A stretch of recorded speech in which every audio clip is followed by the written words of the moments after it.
قریب کی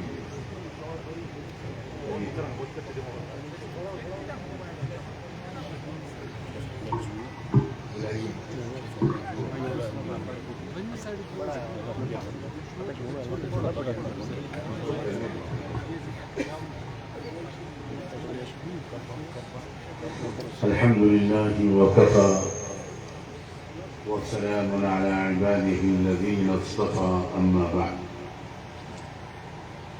أعوذ بالله من الشيطان الرجيم بسم الله الرحمن الرحيم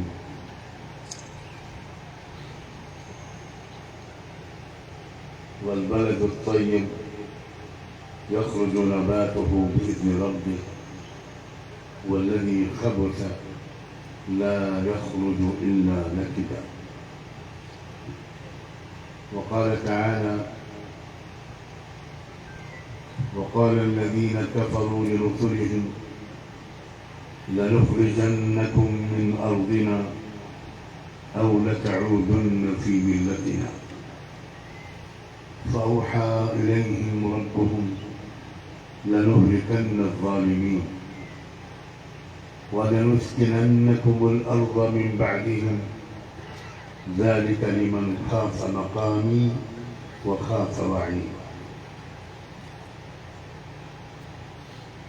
سبحان ربك رب العزة عما يصفون وسلام على المرسلين والحمد لله رب العالمين اللهم صل على سيدنا محمد وعلى آل سيدنا محمد وبارك وسلم اللهم صل على سيدنا محمد وعلى آل سيدنا محمد وبارك وسلم اللهم صل على سيدنا محمد وعلى آل سيدنا محمد وبارك وسلم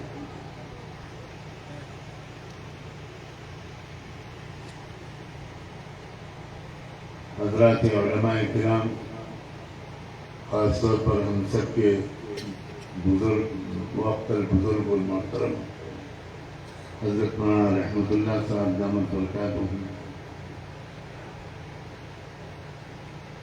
بہت ہی محبت اور عزت کے لائق میرے بھائیوں، بہنوں، نوجوان بیٹوں اور بیٹیوں،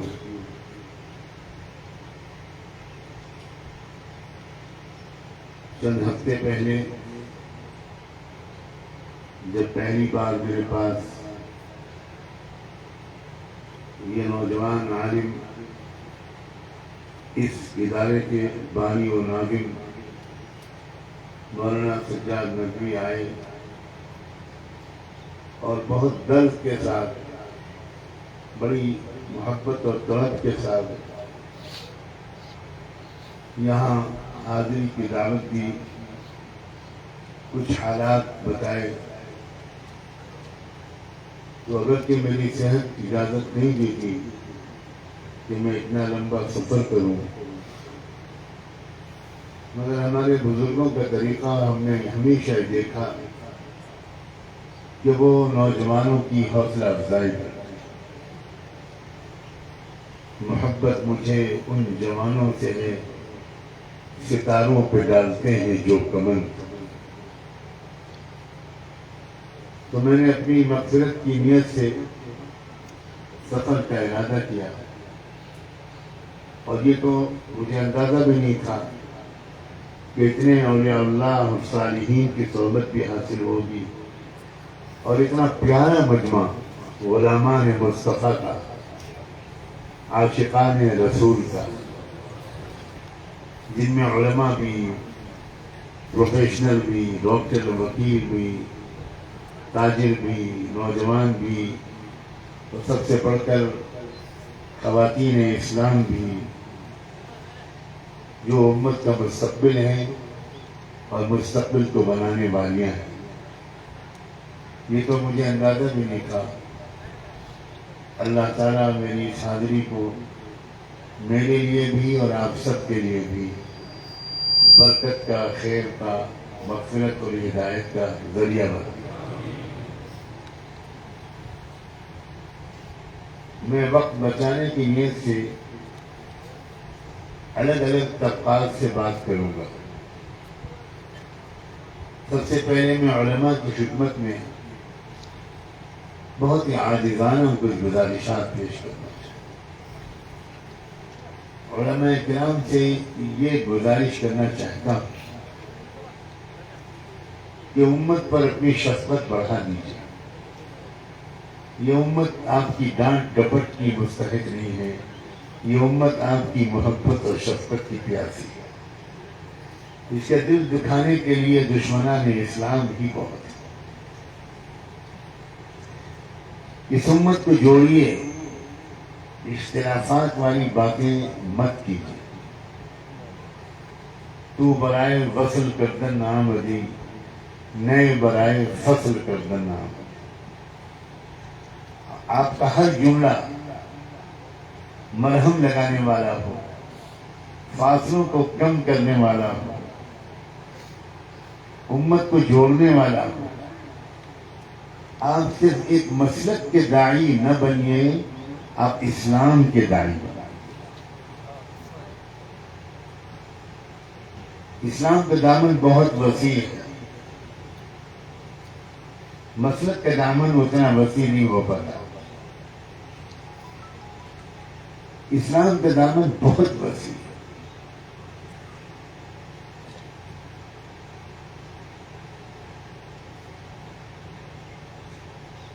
لوگوں کی سمجھ میں جو باتیں آئیں، جو دلیلیں آئیں، جو طرز گفتگو آئے، اس طریقے پر لوگوں سے بات کیجیے۔ کلم الناس علی قدر عقولہم۔ ہر زمانے میں لوگوں کے سمجھنے کا انداز بدل جاتا ہے، ان کے ذہنوں کے سوالات بدل جاتے ہیں۔ اس وقت کے ایجوکیشنل سسٹم میں اور مجموعی طور پر پورے ماحول نے بہت شکوک و شبہات پیدا کر دیے ہیں ہمارے نوجوان اسٹوڈنٹس کے ذہن و دماغ میں اسلام کے بارے میں۔ اب تو کئی چینل چل رہے ہیں صرف اسی مقصد سے کہ ان ٹی وی چینلوں کا مقصد آپ کو خبروں سے آگاہ کرنا نہیں ہوتا، آپ کے دل میں اسلام کے بارے میں شکوک و شبہات کا پیدا کرنا ہوتا ہے۔ سیدنا محمد الرسول اللہ صلی اللہ علیہ وآلہ وسلم کے کردار کو معاذ اللہ مجروح کرنا ہوتا ہے۔ ہمارے نوجوان بڑے زبردست خطرے میں۔ ہم لوگ جو صرف مدرسوں میں پڑھے ہیں، میں علماء سے یہ بات ان کی جوتیاں اٹھا کر عرض کرنے کی اجازت چاہتا ہوں کہ آپ ان نوجوانوں کی کیفیت کو نہیں سمجھتے۔ ہم لوگ پر اللہ نے بہت کرم فرمایا، ہم بڑے محفوظ ماحول میں پڑے۔ ہمارے ماں باپ نے ہم کو بچپن سے ایمان سکھایا، توحید سکھائی، آخرت کی فکر سکھائی، عشق رسول سکھایا، اتباع سنت سکھائی، بزرگوں کا ادب سکھایا، غیبی نظام پر یقین سکھایا۔ پھر ہم ماں کی گود سے نکلے، گھر سے باہر نکلے تو مکتب میں گئے، اور کاش کہ ہم لوگ مکتب کی قدر کریں اور کشمیر میں مکتب کی کمی کو پورا کرنے کا آج یہ اجلاس اللہ سے عہد کرے۔ مکتب وہ جگہ ہوا کرتی تھی جہاں معصوم بچوں کو اللہ کا ولی بنایا جاتا تھا۔ مکتب کا ہر استاد بچوں پر شفقتوں کی بارش نشاور کرتا تھا، اور ہر بچہ اپنے استاد کے ہاتھ چومتا تھا، جوتیاں سیدھی کرتا تھا، ادب و احترام کرتا تھا، دعاؤں کی گزارش کرتا تھا۔ آج کے بچے جو سیدھے 2.5 ساڑھے 3 سال کی عمر میں اسکول چلے جاتے ہیں، انگلش میڈیم اسکول چلے جاتے ہیں، وہ بچے کیسے سمجھیں مکتب کی محبتوں کو؟ کیسے سمجھیں محبت مکتب کی روحانیت کو، مکتب کی تربیت کے گہرے اثرات کو. حضرات علماء سے گزارش ہے، اور اگر میں یہ گزارش کر کے بے ادبی کر رہا ہوں تو میں پہلے ہی معافی مانگتا ہوں. لیکن میرا اندازہ یہ ہے کہ اسکول کالج جانے والے کشمیری نوجوان بچے اور بچیاں، ان کو مکتب کی ابتدائی تعلیم سب کو نہیں مل پا رہی. ان کو وہ شفقت بھرا ماحول، روحانیت بھرا ماحول، صحابہ کی کہانیاں، نبیوں کے واقعات، بزرگوں کے تجربات نہ ان کی مائیں سنا رہی ہوں گی، نہ ان کے والد استاد سنا رہے ہیں. وہاں تو ٹوئنکل ٹوئنکل لٹل اسٹار ہوتا ہے، وہاں تو ناچ اور گانا ہوتا ہے، وہاں میوزک ہوتی ہے، وہاں ننگا پن ہوتا ہے، وہاں ڈانس ہوتا ہے، نہ جانے کیا کیا ہوتے ہیں. یہ بچے کس کیریکٹر کے آگے چل کر بنیں گے، اس میں کیا شک ہے. وہاں تو کالج میں جانے کے بعد استاذوں کو اپنے بچوں سے، شاگردوں سے اپنی عزت کو بچانا مشکل ہوتا ہے. مذاق اڑایا جاتا ہے، بے ادبیاں ہوتی ہیں، نافرمانیاں ہوتی ہیں. تو والدین سے، علماء سے خاص طور پر گزارش ہے کہ اس پورے ماحول کو سامنے رکھ کر نوجوانوں کو خاص طور پر گلے لگائیے، ان کی کمیوں کو بالکل نظر انداز کیجیے. اور میں گزارش کر کے رسک لے رہا ہوں بے ادبی کا. آپ جتنی دیر اللہ رسول کی ان سے بات کریں، اس سے کچھ کم دیر صحیح رات کے اندھیرے میں، اکیلے میں، کمرے میں سجدے میں گر کر ان نوجوانوں کے لیے ہدایت اور اصلاح کی دعا مانگیں. ہماری بڑی کمی ہے یہ کہ تقریریں ہماری لمبی ہو گئی اور دعائیں ہماری مختصر ہو گئی. پہلے کے بزرگوں کی باتوں میں جو اثر ہوتا تھا اس کی بہت بڑی وجہ ہوتی تھی. وہ جتنی دیر ہمارے سامنے اللہ کا تذکرہ کرتے تھے، اتنی ہی دیر وہ اللہ کے سامنے ہماری باتیں کرتے تھے. یہ عادت چھوٹ گئی. میں علماء کی خدمت میں یہ بات عرض کر رہا ہوں. شفقت، محبت، پیار، عفو، درگزر، معاف کرنا، گلے لگانا. ایک واقعہ سنانا چاہتا ہوں.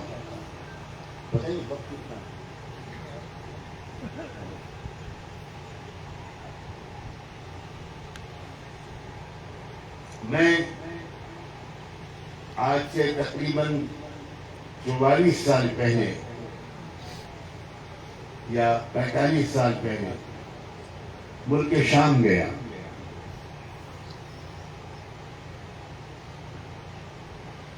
وہاں مجھے عام نوجوانوں میں تو بہت بگاڑ نظر آیا، بہت بے حیائی، بے پردگی، عریانیت وغیرہ وغیرہ.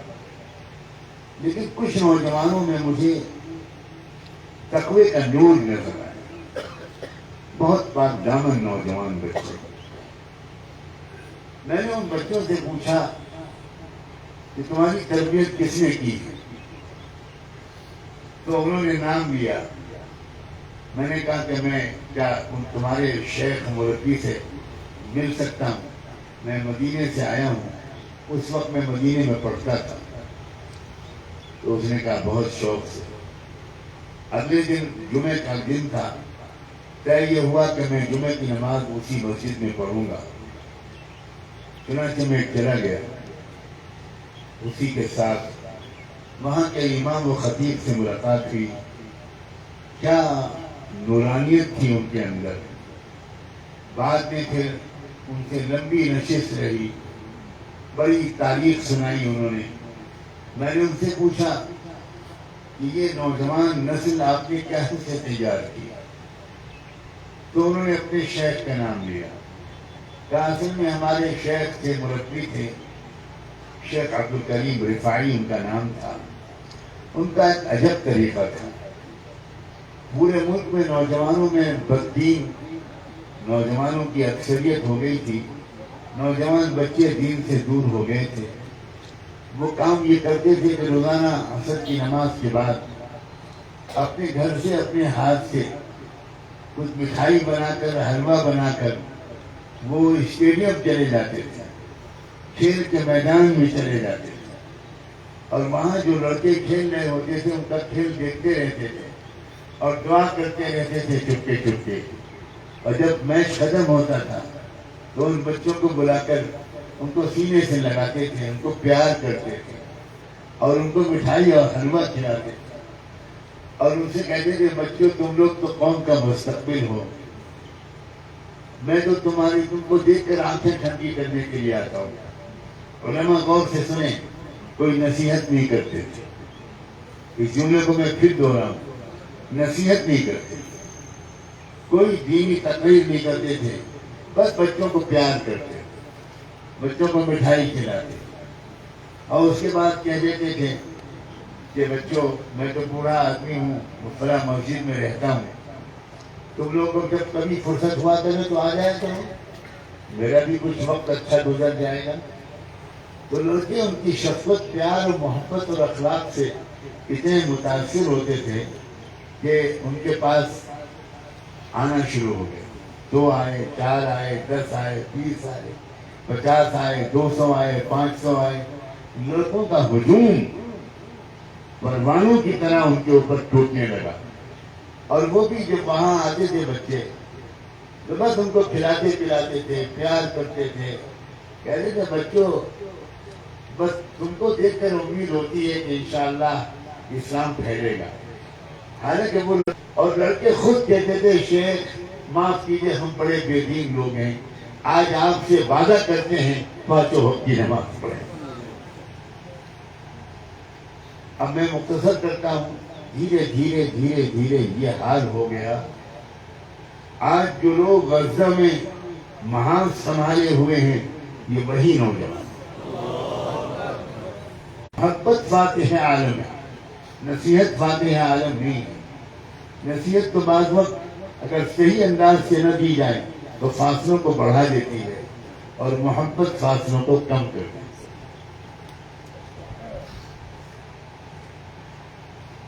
اس ماحول کو سمجھیں ہمارے علماء جس مصیبت میں گرفتار ہے ہمارے نوجوان لڑکے اور لڑکیاں.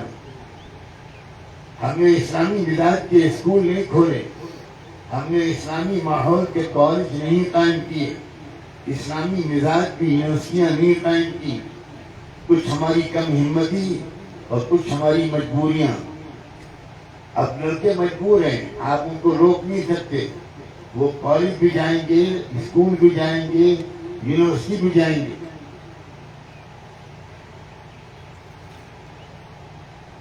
اور وہاں کے ماحول کا ان کے اوپر اثر پڑنا کوئی تعجب کی بات نہیں. اس لیے نوجوانوں کو بس گلے سے لگانا, حوصلہ افزائی کرنا اور امید والی باتیں ان سے کرنا. آپ میں والدین بھی بیٹھے ہیں سینکڑوں اور ہزاروں کی تعداد. آپ صاحب اولاد ہیں, آپ باپ بھی ہیں اور مائیں بھی بیٹھی ہیں. میں والدین سے کہنا چاہتا ہوں اور صاف لفظوں میں کہنا چاہتا ہوں, بچوں اور بچیوں کی تربیت میں آج 99% والدین قصوروار اور مجرم. والد پیسہ کمانے میں مصروف ہے, کبھی رات میں 12 بجے گھر واپس آتا ہے, کبھی 1 بجے اور کبھی 10 بجے, اور بیٹے کے پاس بیٹھتا ہی نہیں. باپ اور بیٹے کے درمیان ایک فاصلہ ہے, ایک گیپ ہے. باپ گھر میں آتا ہے تو بیٹا سامنے سے ہٹ جاتا ہے, اپنے باپ کے پاس نہیں بیٹھتا, اپنے دادا نانا کے پاس نہیں بیٹھتا, اپنی دادی نانی کے پاس بچے آج کل کے نہیں بیٹھتے. یہی حالت ماؤں کی ہے. مائیں اپنی بیٹیوں کو, باپ اپنے بیٹوں کو ہفتے میں 1 گھنٹہ بھی زندگی کی سچائی سمجھاتے نہیں. ہمارے نوجوان زندگی کی حقیقت کو سمجھا ہوا نہیں ہے. ہمارا نوجوان زندگی کو ایک تماشا سمجھتا ہے, ایک تفریح سمجھتا ہے, ایک انجوائمنٹ کا موقع سمجھتا ہے. یہ زندگی تفریح گاہ نہیں ہے. یہ زندگی آرام گاہ بھی نہیں ہے، یہ زندگی چراگاہ بھی نہیں ہے اسے کھانے کمانے کے لیے، یہ زندگی امتحان گاہ۔ لیکن یہ بات باپ سمجھائے بچے کو، جیسے جیسے بچے کی عمر بڑھے ویسے ویسے سمجھانے کا انداز بہتر ہو۔ سمجھائے بیٹا یہ زندگی ایک چیلنج ہے، یہ زندگی ایک امتحان ہے۔ کیریکٹر کو بچا کر چلنا، کردار کو پاکیزہ بنا کر رہنا، اپنے بزرگوں کا احترام کرنا، روزانہ قرآن کی تلاوت کرنا، بلکہ قرآن کو سمجھنے کی کوشش کرنا۔ میں کس طرح اپنے غم اور تکلیف کا اظہار اس پر کروں کہ 99% مسلمان اللہ کا کلام نہیں سمجھتے۔ آپ بتائیے کیا اس کا کوئی جواز ہے؟ یہ کیوں سمجھا ہوا ہے آپ نے کہ قرآن کا سمجھنا صرف علماء کا کام، آپ کا کام صرف قرآن کی تلاوت ہے؟ یہ کیوں آپ نے سمجھا ہوا ہے؟ قرآن صرف تلاوت کی کتاب نہیں ہے، قرآن زندگی گزارنے کا طریقہ سکھانے والی کتاب ہے۔ قرآن گائیڈ بک ہے۔ قرآن سکھاتا ہے کہ غصے کو قابو میں کیسے کرو، قرآن سکھاتا ہے کہ نگاہوں کو قابو میں کیسے رکھو، قرآن سکھاتا ہے جذبات پاکیزہ کیسے رکھو، قرآن سکھاتا ہے اپنی کمائی کو پاکیزہ کیسے رکھو، حلال کیسے رکھو۔ قرآن سکھاتا ہے کہ سودی لین دین سے ہزاروں میل دور بچو۔ میرا کلیجہ پھٹ گیا جب آج میں نے سنا کہ کشمیر سے زیادہ اس ملک میں شاید سودی لین دین کا رواج کہیں اور نہیں۔ آپ میں سے اکثر کے مکانات بڑے عالیشان نظر آتے ہیں اور بعد میں تحقیق کرنے پہ پتہ چلتا ہے آپ نے سودی لین لیا ہوا ہے۔ آپ بہت ہی چمچماتی ہوئی کاروں میں سوار ہوتے ہیں۔ باہر سے آنے والا خوش ہوتا ہے کہ ہمارے کشمیری بھائی ماشاءاللہ بہت خوشحال ہیں، اور تحقیق کرنے پر معلوم ہوتا ہے ان میں سے 80% کاریں بینک سے لون لے کر لی ہوئی۔ آپ اللہ سے جنگ کا اعلان کیے ہوئے ہیں، فَأَذَنُوا بِحَرْبٍ مِّنَ اللَّهِ وَرَسُولِهِ۔ میں آپ سے بہت صاف لفظوں میں کہنا چاہتا ہوں، زنا پر خدا نے اعلان جنگ نہیں کیا، شراب پر خدا نے اعلان جنگ نہیں کیا، جھوٹ پر اعلان جنگ نہیں کیا، لیکن سودی لین دین کے بارے میں کہا ہے آ جاؤ میرے مقابلے میں، اب میں تم سے جنگ کروں گا۔ اللہ سے لڑنے پر آمادہ ہیں آپ، اس کے بعد کہتے ہیں کشمیر کے سیاسی حالات خراب ہیں، اس کے بعد کہتے ہیں کہ حکومتیں ہم پر ظلم کر رہی ہیں۔ ابھی اور ظلم کریں گے اگر آپ نے سود نہ چھوڑا، ابھی خون کی ندیاں نہ جانے کتنی بہیں گی اگر آپ نے سودی لین دین نہ چھوڑا۔ سودی لین دین آپ کیوں لیتے ہیں؟ اس لیے نہیں لیتے کہ آپ بھوکے مر رہے تھے اس کے بغیر، آپ اس لیے لیتے ہیں کہ عالیشان مکان آپ سودی قرضے کے بغیر نہیں بنا سکتے۔ اپنی جائز آمدنی سے آپ چھوٹا مکان بنا سکتے ہیں، اور آپ چھوٹے مکان پر راضی نہیں ہیں، آپ کا دل چاہتا ہے میرا بھی بڑا مکان ہو، بڑے شادہ مکان ہو، تاکہ لوگ مجھے بڑا آدمی سمجھیں۔ 4 دن کی زندگی ہے، جب ملک الموت آئے گا تو آپ چیخ چیخ کر کہیں گے کہ تھوڑے دن کی مہلت اور دے دیں، میں نیکیاں کر کے واپس آنا چاہتا ہوں۔ اور جواب دیا جائے گا کلا انہا کلمۃ هو قائلها۔ بکواس بند کرو، بکواس بند کرو، جو وقت تم کو دیا گیا تھا وہ پورا ہو گیا، اب جہنم میں جاؤ، اب عذاب جھیلو، اب دیکھو اللہ کی مار۔ بہت سودی لین دین تم نے کیا تھا۔ جو قوم سودی لین دین زیادہ کرتی ہے وہ قوم پنپ نہیں سکتی۔ ایک بات سمجھ لیجیے، دنیا کے دوسرے کافر اور مشرک و غیر مسلم وہ سودی لین دین سے دنیا میں چمک سکتے ہیں، لیکن محمد رسول اللہ کے امتی وہ سودی لین دین کے ذریعے کبھی بھی پنپ نہیں سکتے۔ آپ کے لیے الگ قانون ہے، یاد رکھیے۔ آپ کیوں مشرکوں کی نقل کر رہے ہیں؟ آپ کیوں یہود و نصارہ کی نقل کر رہے ہیں؟ آپ کو اگر اللہ نے بہت امیر نہیں بنایا تو آپ اللہ سے ناراض کیوں ہیں؟ آپ اللہ کے فیصلے پر راضی رہیے، چھوٹے سے مکان میں رہیے، کرائے کے مکان میں رہیے، جھونپڑی میں رہیے، لیکن سودی لین دین مت کیجیے۔ اپنے بچوں کو یہ بتائیے کہ بیٹا کبھی سودی لین دین مت کرنا، کبھی سودی قرضہ مت لینا۔ بات ذرا پھیل جائے گی ورنہ میں کچھ باتیں سناؤں۔ میں امریکہ میں اقوام متحدہ UNO کے بلائے ہوئے کے اجلاس میں گیا۔ 1100 لوگ بلائے گئے تھے، پوری دنیا کے مختلف مذہبی رہنما۔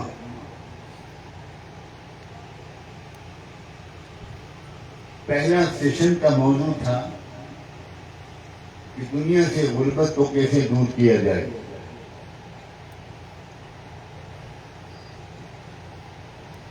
اللہ کی توفیق سے جب میری باری آئی تو میں نے ہر مقرر کو صرف 11 منٹ دیے گئے تھے، اور یہ بھی دلچسپ بات ہے کہ 11 منٹ میں ہم لوگوں کو دنیا سے غریبی کو مٹانا تھا۔ میں نے اپنی تقریر 10.5 منٹ میں مکمل کر دی، اور صرف یہ بات سمجھانے کی کوشش کی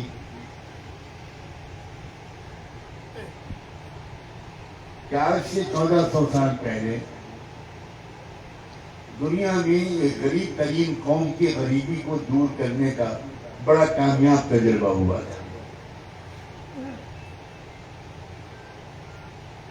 اور میں نے پھر یہ سمجھانے کی کوشش کی کہ اس قوم کے سودی نظام کو ختم کر دیا گیا اور زکوٰۃ کے نظام کو پھیلا دیا گیا، تو 20-25 سال کے عرصے میں وہ غریب ترین قوم پوری دنیا کی سب سے خوشحال قوم بن گئی۔ تو جب میں اپنی تقریر کر کے ہٹا وہاں سے، تو اس وقت UNO اقوام متحدہ کے secretary general mister Kofi Annan, جو اجلاس کی صدارت کر رہے تھے، وہ کھڑے ہوئے اور انہوں نے یہ کہا کہ نعمانی صاحب نے ایک پریکٹیکل حل کی طرف اشارہ کیا ہے، عملی حل غریبی کو دور کرنے کے لیے۔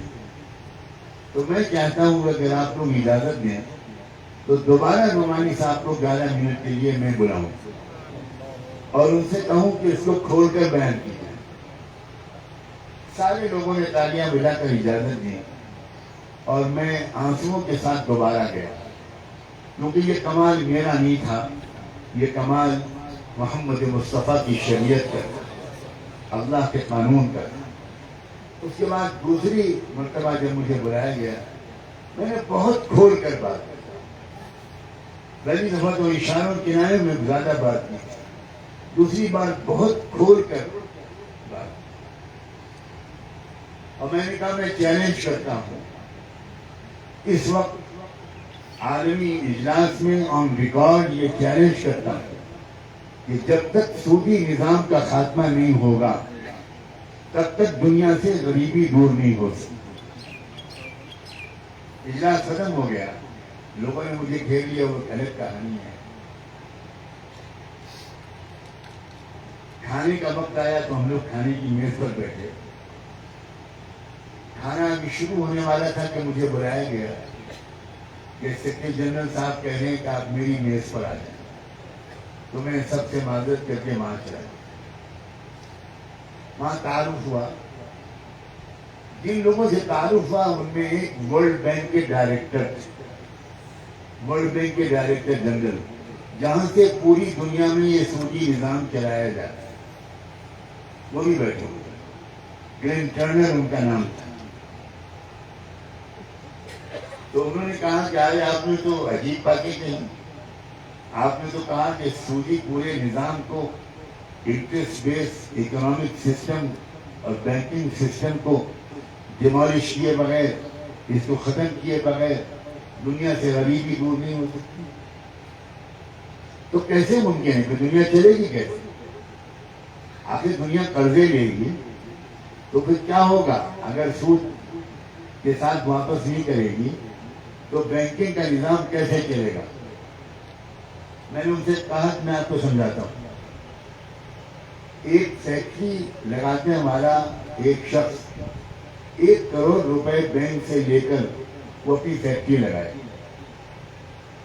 اب اس کو واپس جو کرنا ہے وہ کم سے کم 1 کروڑ 25-30 لاکھ کرنا ہے. 25-30 لاکھ بڑھا کر کرنا ہے. یہ 25-30 لاکھ جو بڑھائے گا یا جو بڑھاتا ہے وہ کیا اپنی جیب سے بڑھاتا ہے؟ آپ میرا جواب دیجیے. وہ ہم خریداروں کو وہ سودا مہنگی قیمت میں بیچ کر ایکسٹرا پیسے لیتا ہے اور وہ ایکسٹرا پیسوں سے وہ لون کا قرضہ جو ہے وہ واپس لیتا ہے. بات سمجھ میں آ رہی کہ نہیں؟ کیوں بھائی؟ یا میں چوتھے آسمان کی باتیں کروں؟ میں آسمانوں پر اڑانے والا نہیں ہوں، میں زمین پر چلانے والے لوگوں میں سے. ہر سال آپ مہنگائی بڑھائیں گے تو غریبی کیسے دور ہوگی؟ ہر چیز کی قیمت بڑھتی چلی جائے گی. کسی چیز کی قیمت ایک جگہ پر ٹھہر ہی نہیں، اس لیے کہ سارا نظام خود ہی قرضے پہ چلتا ہے. تو ورلڈ بینک کے ڈائریکٹر صاحب کے پاس کوئی جواب نہیں اور یہ کہنے لگے اٹھتے ہوئے کہ بھائی بہت زیادہ وقت چاہیے آپ سے سمجھنے کو. میں کوشش کروں گا کہ آپ سے رابطے میں رہوں، لیکن آپ جو باتیں کہہ رہے ہیں اس کا میرے پاس جواب کوئی نہیں. لوگوں، اللہ کے بندو، پورے اسلام پر چلو اور سودی لین دین کو چھوڑ دو. اگر آج آپ نے یہ عہد کر لیا تب میں سمجھوں گا کہ اجلاس 100% کامیاب. اپنے بچوں کو وقت دیجیے. ماؤں سے کہتا ہوں بیٹیوں کو کچھ تربیت دیجیے، کچھ سمجھائیے. شادی شدہ زندگی کے بارے میں ہمارے نوجوانوں کا تصور صرف افسانوی ہے. لڑکا نہیں جانتا کہ شادی کے بعد اس کے اوپر کیا کیا ذمہ داریاں آنے والی ہیں. لڑکی نہیں جانتی کہ شادی کے بعد اس کے اوپر کیا کیا ذمہ داریاں آنے والی ہیں. لڑکا بھی یہ سمجھتا ہے کہ میری شادی ہوگی تو میں شاہجہاں بنوں گا اور میری دلہن ممتاز بیگم ہوگی اور ہم دونوں مل کر تاج محل بنائیں گے. اور ماشاءاللہ 8-10-15 دن کے اندر آٹے دال کا بھاؤ معلوم ہو جاتا ہے جب لڑکی کو ساس نامی مخلوق کا ساتھ پکڑتا ہے. الساس مساس وما ادراک مساس. آپ نے تربیت ہی نہیں دی، ماں نے سمجھائی نہیں بیٹی کو کہ سسرال ایک نئی دنیا ہے، نئے رشتے دار ہیں، کیسے ان کا دل جیتنا ہے، کیسے ان کی خدمت کرنی ہے. نہ باپ نے بیٹے کو تربیت دی.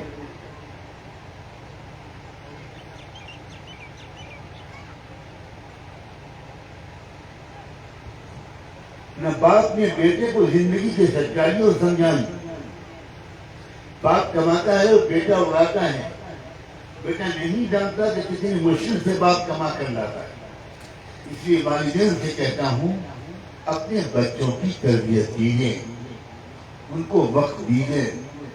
چاہے ہفتے میں ایک بار ان کے ساتھ چھٹی کے دن بیٹھیے، 1-2 دن ان کے ساتھ بیٹھیے.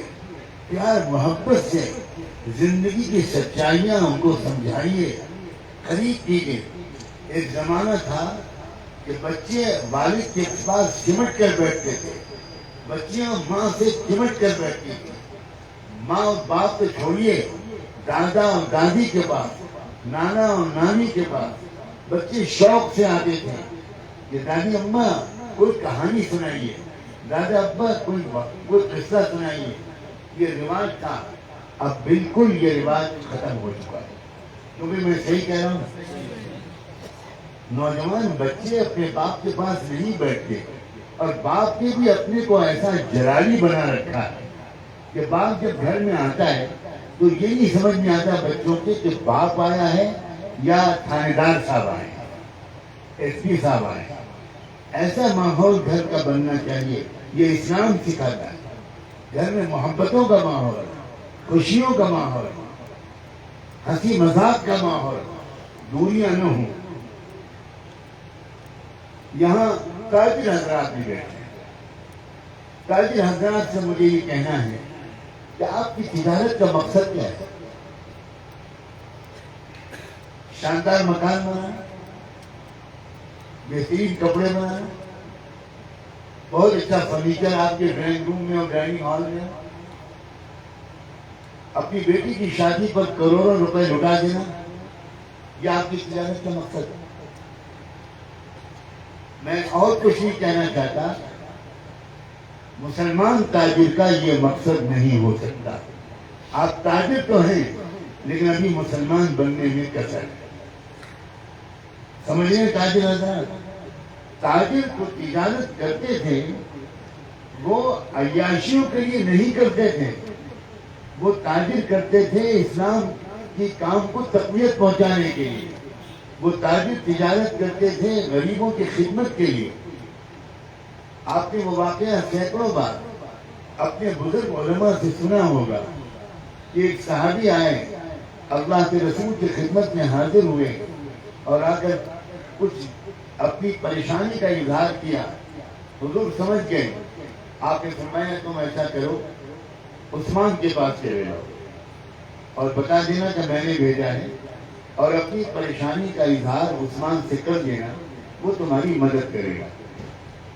وہ بیچارہ آدمی بڑی امید کے ساتھ حضرت عثمان کے گھر پہنچا، لیکن جب وہ دروازے پر پہنچا تو اس کو اندر سے کچھ آوازیں آئیں. تو اس نے انتظار کیا کہ آوازیں خاموش ہو جائیں تب میں دروازے پہ دستک دوں، لیکن جو آوازیں سنائی پڑی اس سے اس نے یہ سمجھا کہ حضرت عثمان اپنی بیوی کو ڈانٹ رہے ہیں کہ تم نے چراغ کو بجھا کیوں نہیں دیا، چراغ کو اتنی دیر سے کیوں بجھایا، اس کا تیل جو جلتا رہا اس کا کون حساب دے گا. تو وہ انہوں نے دروازے پہ دستک نہیں دی اور واپس لوٹ آئے رسول اللہ صلی اللہ علیہ وسلم.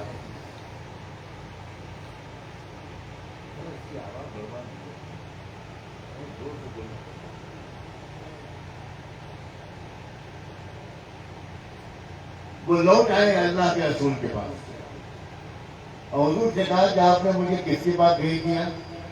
جو آدمی اپنی بیوی کو ڈانٹ رہا ہے چراغ کے تیل پر، وہ میری کیا مدد کرے گا؟ وہ تو بیچارہ خود غریب ہے، تو مجھے تو اچھا ہی نہیں لگا کہ میں اس سے کچھ مانگوں. حضرت عثمان حضور نے فرمایا نہیں، تم جاؤ دوبارہ بلاؤ دروازے پر، میرا پیغام پہنچاؤ، وہ تمہاری مدد کرے گا. اس بار وہ گئے اور انہوں نے دستک دی اور حضرت عثمان رضی اللہ عنہ باہر نکلے اور باہر نکل کر ان سے پوچھا کہ انہوں نے پوری بات بتائی. بہت محبت سے انہوں نے ان کا استقبال کیا، کھلایا پلایا، اکرام کیا اور بہت مال، کھانے پینے کا سامان، شہد، گھی، غلہ، اناج، خدا جانے کیا کیا، کھجوریں، وہ باقاعدہ اونٹ پر لاد کر ان کے حوالے کی، جاؤ اللہ برکت دے. تو وہ سامان لے کر کچھ دیر چپ چاپ کھڑے رہے. انہوں نے حضرت عثمان نے کہا کہ جاؤ، کیوں کھڑے ہو؟ ان کا ایک بات پوچھنے کی اجازت چاہتا ہوں، آپ کو ایک بات بتانا چاہتا ہوں. میں تھوڑی دیر پہلے بھی آیا تھا اور اس وقت آپ اپنی بیوی کو ڈانٹتے تھے چراغ کے تیل پر. تو میں سوچنے لگا کہ جو آدمی چراغ کے تیل پر بیوی کو ڈانٹ رہا ہے وہ مجھے کیا دے گا. تو میں چپ چاپ واپس چلا گیا. تو حضور نے دوبارہ بھیجا. تو ایک بات بتائیے، جب آپ کو اللہ نے اتنا مال دیا ہے تو آپ چراغ کے تیل پر اپنی بیوی کو کیوں ڈانٹ رہے ہیں؟ تب جواب دیا حضرت عثمان نے، تاجروں سنو.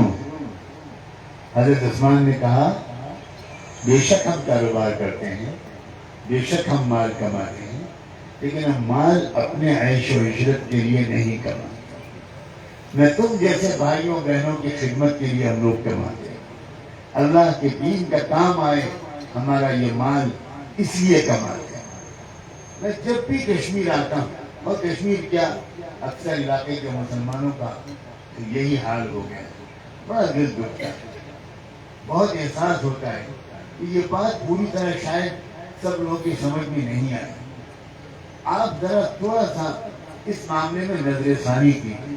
میں بڑی محبت سے تاجر حضرات سے کہتا ہوں، ایک تو غیر سودی کاروبار کیجیے، کاروبار بالکل سچائی کے ساتھ ہو، ایمانداری کے ساتھ ہو، دوسرے جو کچھ کمائیے اس میں سے اچھا خاصا اسلام کے تقاضوں پر لگائیے۔ اسلام کے تقاضے مدرسے بھی ہیں، قبرستان بھی ہیں، اسکول بھی ہیں، کالج بھی ہیں، یونیورسٹیاں بھی ہیں، اور بہت میدان ہے۔ جب آپ اپنے بڑوں سے پوچھیں گے کہ میں اپنا مال لگانا چاہتا ہوں تو لوگ آپ کو بتائیں گے فلاں جگہ اس وقت سب سے زیادہ خرچ کی ضرورت ہے۔ سچی بات یہ ہے، ملکی حالات تبدیل کیے جا سکتے ہیں اگر مال کے خرچ کی ترتیب بہتر ہو جائے۔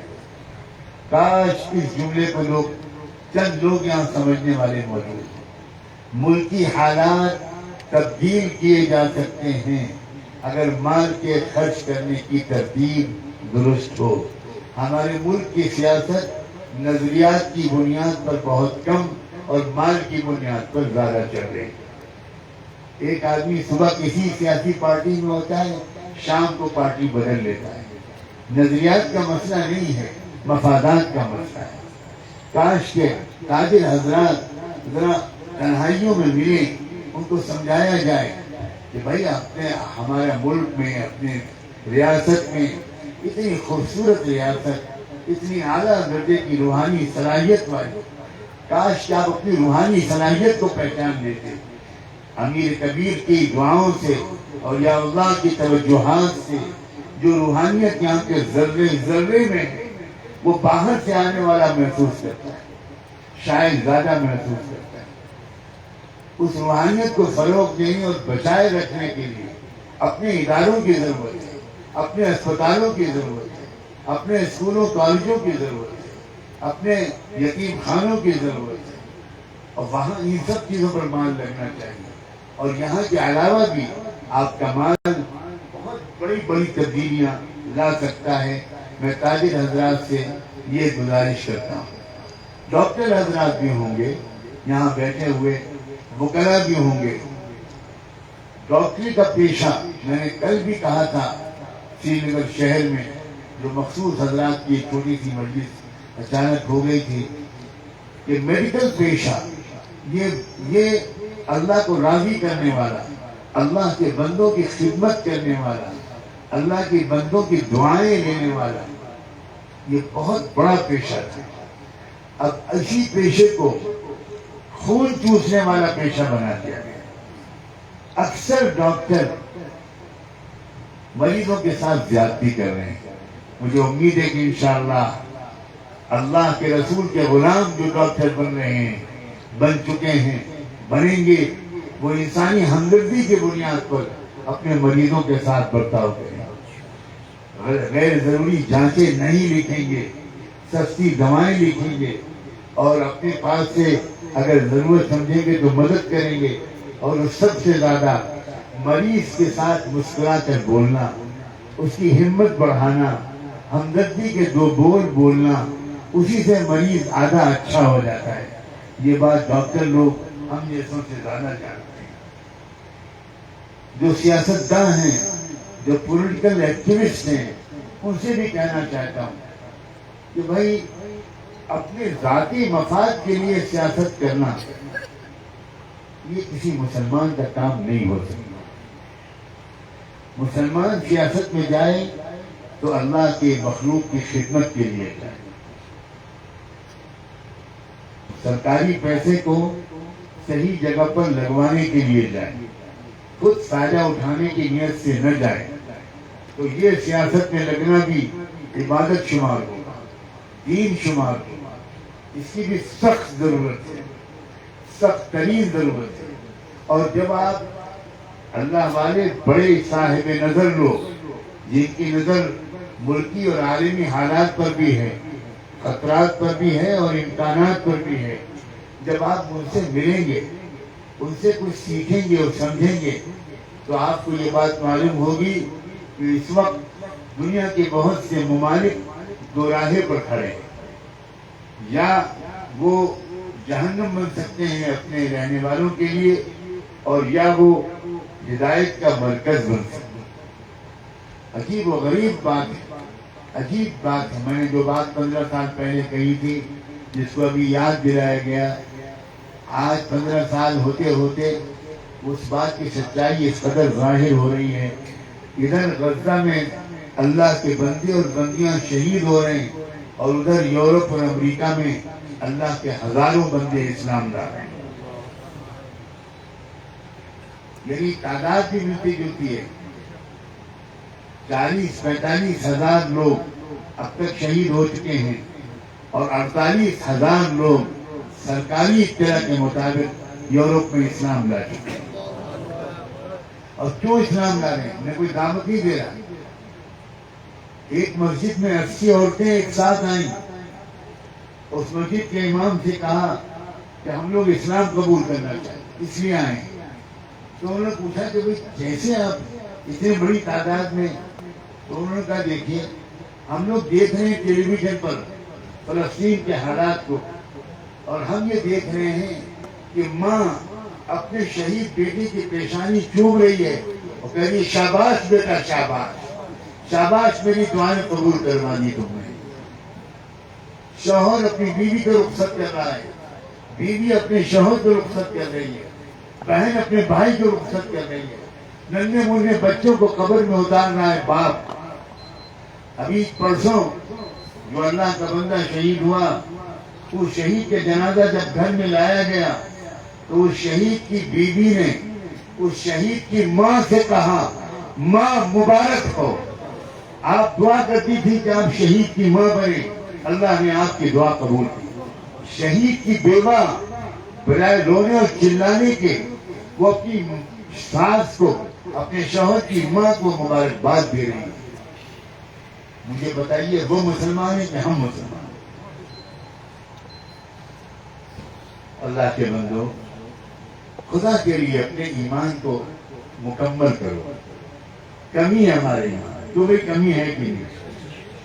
آواز نہیں آئی، کوئی جواب نہیں آیا۔ یہ کمی کب دور ہوگی؟ مرنے کے بعد یا مرنے سے پہلے؟ اچھا پتہ ہے کہ کب مریں گے؟ کیوں دیر کرتے ہیں؟ کیوں اللہ والوں کے پاس بات کر نہیں جاتے؟ جو سوالات آپ کے ذہن میں ہیں اس کے لیے انتظار کیوں کرتے ہیں کہ کوئی آئے تو ہم اس سے سوال کریں گے؟ خدا کے بندو، اس کی عادت ہے کہ سال میں ایک بار کوئی سفر کریں آپ علم سیکھنے کے لیے، اپنی اصلاح کے لیے، اپنی تربیت کے لیے، اپنی ناامیدی کو امید سے بدلنے کے لیے، اپنی پست ہمتی کو بلند حوصلگی سے بدلنے کے لیے، اپنے خوف کو اطمینان سے بدلنے کے لیے۔ انما ذالکم الشیطان یخوف اولیاء فلا تخافوهم وخافون۔ موجودہ حالات کی وجہ سے عجب خوف داری ہے لوگوں کا، عجب خوف داری۔ یہ خوف مجھے کہنے کی اجازت دے دیجیے، میں اپنے بارے میں تو کہہ سکتا ہوں، آپ میں سے کسی کے بارے میں کہنے کا مجھے حق نہیں۔ یہ خوف اللہ پر یقین کی کمی کی وجہ سے، ہم نے اللہ کو نہیں پہچانا۔ ہم محسوس کرتے ہیں کہ بدر و احد میں تو اللہ کی طاقت زیادہ تھی، لیکن آج کی موجودہ حکومت کے مقابلے میں اللہ کی طاقت کمزور ہے۔ اللہ مجھے نہیں بچا پائے گا، اللہ میری حفاظت نہیں کر پائے گا۔ یہ پرانے زمانے کی بات ہے کہ اللہ خیر حافظا وہو ارحم الراحمین۔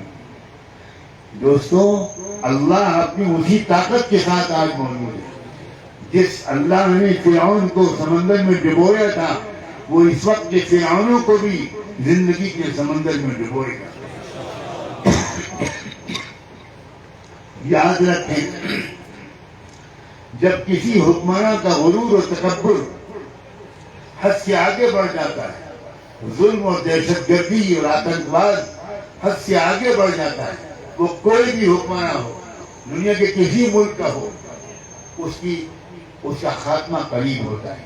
وہ حکمراں مکے اور مدینے کا ہو، یا وہ حکمراں کسی ملک کا ہو، کسی شہر کا ہو، یاد رکھیں غرور و تکبر کو اور ظلم کی سزا اس دنیا میں مل کر رہتی ہے۔ کفر کی سزا اس دنیا میں ملے یہ ضروری نہیں ہے، کفر کی سزا آخرت میں ملتی ہے، لیکن ظلم کی سزا اس دنیا میں مل کر رہتی ہے۔ شرط یہ ہے کہ مظلوم جو ہوں وہ متحد ہوں، مظلوم ڈرے ہوئے نہ ہوں، مظلوم گھبرائے ہوئے نہ ہوں، مظلوم حق کی گواہی دے رہے ہوں، مظلوم سچی بات کہہ رہے ہوں، مظلوموں کو اللہ سے تعلق بڑھ رہا ہو، دعاؤں کا اہتمام بڑھ رہا ہو، قرآن مجید سے مدد لینے کا رواج بڑھ رہا ہو، اللہ تعالیٰ سے مدد مانگنے کا وَاعْتَصِمُوا بِحَبْلِ اللَّهِ جَمِيعًا یہ مزاج بن رہا ہو، تو پھر آپ دیکھیں پھر اللہ کی مددیں کیسے آتی ہیں، کیا ہوتا ہے۔ اللہ تعالیٰ شروع میں ڈھیل دیتے ہیں، یہ بات بھی میں کہنا چاہتا ہوں، اللہ تعالیٰ شروع میں ڈھیل دیتے ہیں، ظالم کو ظلم کرنے دیتے ہیں، بہت جلدی مداخلت کرنے کی اللہ کی عادت نہیں ہے، اللہ جلدی انٹرفیئر نہیں کرتے، بہت ڈھیل دیتے ہیں، بہت موقع دیتے ہیں، لیکن پھر ایک وقت آتا ہے جو اللہ ہی کے علم میں ہے، وہ وقت کوئی نہیں بتا سکتا، کوئی نہیں بتا سکتا کہ 2027 میں کیا ہوگا اور 2026 میں کیا ہوگا۔ جو لوگ سن کی تعیین کے ساتھ بتاتے ہیں وہ قرآن و سنت کے خلاف کرتے ہیں، لیکن جو لوگ سن کی تعیین کے بغیر پورے یقین کے ساتھ کہتے ہیں کہ الا ان نصر اللہ قریب، وہ بالکل سچ ہے۔ پچھلی قوموں پر اتنی تکلیفیں آئی تھی ایمان والوں پر، صرف ایمان کی وجہ سے، صرف عمل صالح کی وجہ سے، اپنے نبی کے اتباع کی وجہ سے ان پر اس قدر سختیاں ہوئی تھی کہ اللہ کی پناہ کہ وقت کے نبی بھی پکار اٹھے تھے کہ متی نصر اللہ۔ آپ سوچیں وقت کا نبی چیخ اٹھے، وقت کا نبی سوال کرنے لگے کہ اللہ کی مدد کب آئے گی۔ آپ سوچیں وہ مصیبت کتنی بڑی ہوگی جب نبی کی زبان سے یہ جملہ نکلا کہ متی نصر اللہ، کب آئے گی اللہ کی مدد۔ تب اللہ کی طرف سے جواب آیا الا ان نصر اللہ قریب۔ اب سن لو کان کھول کر، اللہ کی مدد قریب ہے۔ میں اپنے چھوٹے سے علم اور بہت کمزور ایمان کے حوالے سے ان بزرگوں کی موجودگی میں کشمیر کی اس تاریخی سرزمین پر یہ کہے بغیر نہیں رہ سکتا کہ تاریخ اپنا پلٹنے والی ہے اور اسلام کا چپا ہمارے ملک کا اسلام کا مرکز ہے۔ ذرے سے کلمے کی آواز آئے گی، ذرے سے کلمے کی آواز آئے گی۔ دیر ہماری تمہاری وجہ سے لگ رہی ہے، ہماری کنجوسی کی وجہ سے لگ رہی ہے، ہماری فاسقانہ کیریکٹر کی وجہ سے لگ رہی ہے، ہماری بدنظریوں کی وجہ سے لگ رہی ہے، ہماری زنا کی وجہ سے لگ رہی ہے، ہماری بے پردگی کی وجہ سے لگ رہی ہے۔ ایک قوم کی بیٹیوں جو یہاں موجود ہو، تم میری جگر کے ٹکڑے ہو، میں تم سے کہنا چاہتا ہوں نام تمہارا خدیجہ اور کردار ناچنے گانے والیوں کا، نام تمہارا عائشہ اور کردار گندی عورتوں کا۔ آج میری بچیوں توبہ کرو، آج میری بچیوں توبہ کرو، اب کبھی بھی کسی نامحرم کو فون بھی نہیں کریں گے، موبائل کا غلط استعمال نہیں کریں گے، سوشل میڈیا پر چیٹنگ نہیں کریں گے۔ تم کون ہو؟ تم اولیاء اللہ کی نسل سے ہو، اور کشمیر کے مسلمانوں تمہیں پتہ ہے تمہاری رگوں میں اولیاء اللہ کا خون دوڑ رہا ہے۔ کل کو تم اپنے آباء و اجداد کو کیا جواب دو؟ کھڑے ہوں گے امیر کبیر سید علی حمدانی اور پیش کریں گے تم کو اللہ کے سامنے۔ انہوں نے دیکھیے میرے آنے کے بعد انہوں نے حسین و حسن اور حسین کی تہذیب کی دھکیاں اڑائیں۔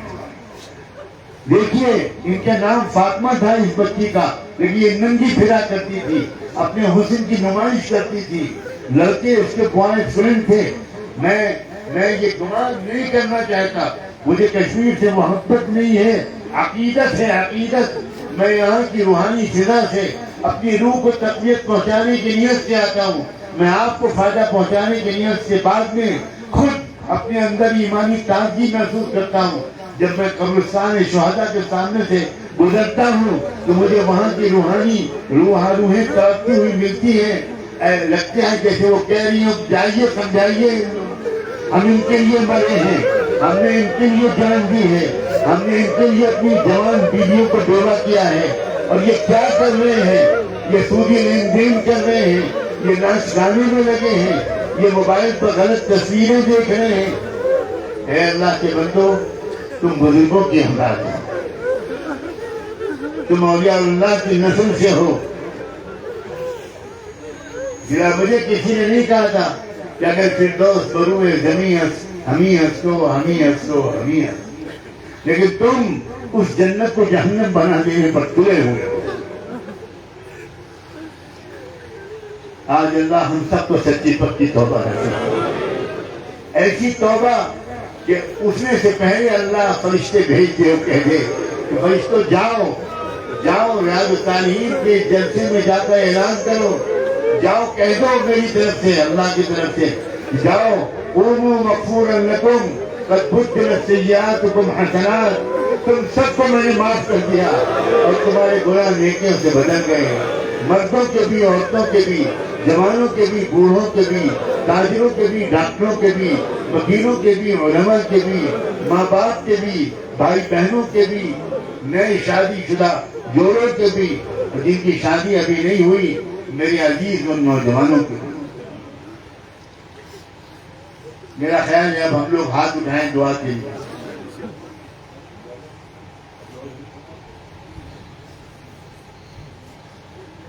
اس وقت تھوڑی سی دعا ہو جائے۔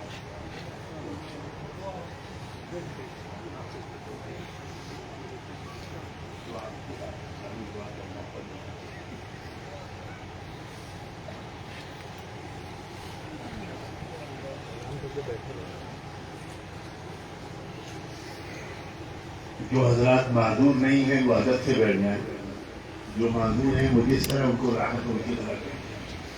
دعا کریں اللہ ہم سب کو اس وقت مقبول دعا رکھے۔